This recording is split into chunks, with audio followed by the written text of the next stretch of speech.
ये तो बात हुई कि किस तरीके से माँ की आराधना करनी है, कैसे हम माँ को प्रसन्न कर सकते हैं, लेकिन हम बार बार ये कह रहे हैं कि ये 9 दिन बहुत इंपॉर्टेंट होते हैं।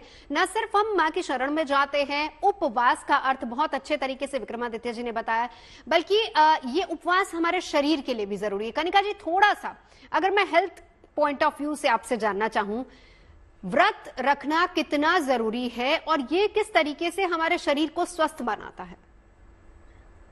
जैसे कि अभी मौसम चेंज हो रहा है और आप देख रहे होंगे कि बहुत ज्यादा इम्यूनिटी लोगों की डाउन है, वायरल फ्लू, स्किन प्रॉब्लम्स आ रही है। तो यहाँ पे मौसम का जो ट्रांजिशन आ रहा है, यहाँ पे ये जो फास्ट है रखना बहुत जरूरी है, क्योंकि एक तो इम्यून सिस्टम को बूस्ट करता है और इसी के साथ साथ ये प्योरीफाई करता है हमारे माइंड, सोल और बॉडी को, और एनहांस करता है मेंटल क्लैरिटी। अगर जैसे कि हम लोग पूरे हफ्ते काम कर रहे हैं, हमें संडे रेस्ट चाहिए होता है, अगर हमें रेस्ट नहीं मिलेगा बॉडी को, तो हम बिल्कुल काम उसी उसमें करते जाएंगे और थक थक सकते हैं आगे जाके। हो सकता है वो काम हम अच्छे तरीके से ना कर पाए, बट जहां हमें एक रेस्ट डे मिल जाता है तो हम फिर से एक्टिव हो जाते हैं, फिर से काम करते हैं। उसी तरीके से हमारी बॉडी के अंदर मेटाबॉलिज्म, एब्जॉर्प्शन, ये सारी चीजें साइकिल्स चलती रहती हैं।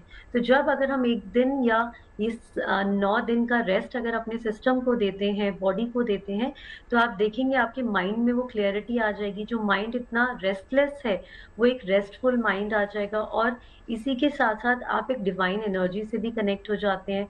आपकी पूरी जो बॉडी है वो पूरी डिटॉक्सिफाई हो जाएगी, आप रेजुविनेट हो जाओगे, एक एक सेल आपका रेजुविनेट हो जाएगा। जब हम व्रत की और फास्टिंग की बात करते हैं कनिका जी, इसी के साथ एक और सवाल आपसे, क्योंकि बहुत से लोगों का तरीका अलग अलग होता है और कुछ लोग तो ऐसे हुए हैं जो कर ही नहीं पाते फास्ट, तो उनके लिए फिर आप क्या कहेंगी कि अगर नहीं है तो कैसे किया जाए, और अगर करना है तो उसके लिए क्या कुछ हमें खाना चाहिए और क्या नहीं खाना चाहिए अदरवाइज भी?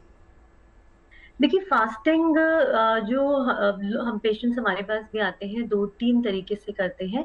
एक होता है कंप्लीट फास्ट पे चले गए, बिल्कुल पूरे दिन कुछ नहीं खाया, सिर्फ पानी पे रहे, तो वो उसे हम कहते हैं वाटर फास्टिंग। तो वो कई लोग नहीं कर पाते, उसमें एनर्जी जो है लूज हो जाती है, बीपी डाउन हो सकता है, बॉडी में ब्लड शुगर डाउन हो सकता है। तो ऐसे में हम बताते हैं कि आपने अगर फास्टिंग करनी है तो उसका दूसरा तरीका भी है, जिसे हम हेल्दी वे कहते हैं फास्टिंग करने का, कि अगर आप हर 2-2.5 घंटे में खाते हैं तो वो भी बहुत अच्छा तरीका है। बट अब इसमें ये होता है कि नवरात्रि के फास्ट में देखा गया है कि कूटू की पकौड़ी बनती है, मतलब फलाहारी ना खा के ज्यादा जो होता है वो फ्राइड चीजों पे फोकस किया जाता है। तो पकौड़ी खा रहे हैं और चिप्स खाए जाते हैं, तो जिसमें ओवरऑल कैलोरीज बहुत ज्यादा बढ़ जाती है, जो सेहत के लिए भी नुकसानदायक है। तो बिल्कुल। यहाँ पे जो भी खाना है, अपना फास्ट जो आप स्टार्ट करेंगे उसको ब्रेक करना है, आप स्टार्ट ही करना है वो है फ्रूट्स से। तो फल से अगर आप शुरू करते हैं, उससे पहले अगर आप नारियल पानी लेते हैं, आप हाइड्रेट कर रहे हैं बॉडी को। तो जितना आप हाइड्रेशन बनाए रखेंगे, आपका बीपी डाउन नहीं होगा। और अगर आप डायबिटिक भी हैं या आप बिल्कुल। नहीं भी हैं और आपकी टेंडेंसी है शुगर्स कम होने की, अगर आप 2-2 घंटे में हेल्दी वे में खाते हैं, तो आपके जो शुगर्स हैं वो डाउन नहीं जाएगी, एनर्जी डाउन नहीं रहेगी, आप through out the day active रहोगे। बिल्कुल वो आप देखिए, क्योंकि 9 दिन है, 9 दिन भी बहुत से लोग उपवास करते हैं, कोई लोग पहले दिन और आखिरी दिन करते हैं, कोई पहले 2 दिन करते हैं, लेकिन ओवरऑल फास्टिंग में क्या खाना चाहिए और क्या अवॉइड करना चाहिए? खाने की बात करें फास्टिंग में, तो हमें अपने दिन की शुरुआत एक ऐसे फाइबर रिच ड्रिंक से करनी चाहिए, क्योंकि जैसे स्वामी आचार्य जी ने भी बोला कि इसमें कब्जी होने के चांसेस रहते हैं। तो अगर पानी कम पीते हैं तो एक तो बॉडी को हाइड्रेटेड रखना है, पानी अच्छे से पीना है। और सुबह आप धनिए को बॉईल करके उसका पानी जरूर लें। और जो डायबिटिक है उसमें वो कड़ी पत्ता ऐड कर ले, जिससे शुगर्स भी पूरे दिन कंट्रोल में रहेगी।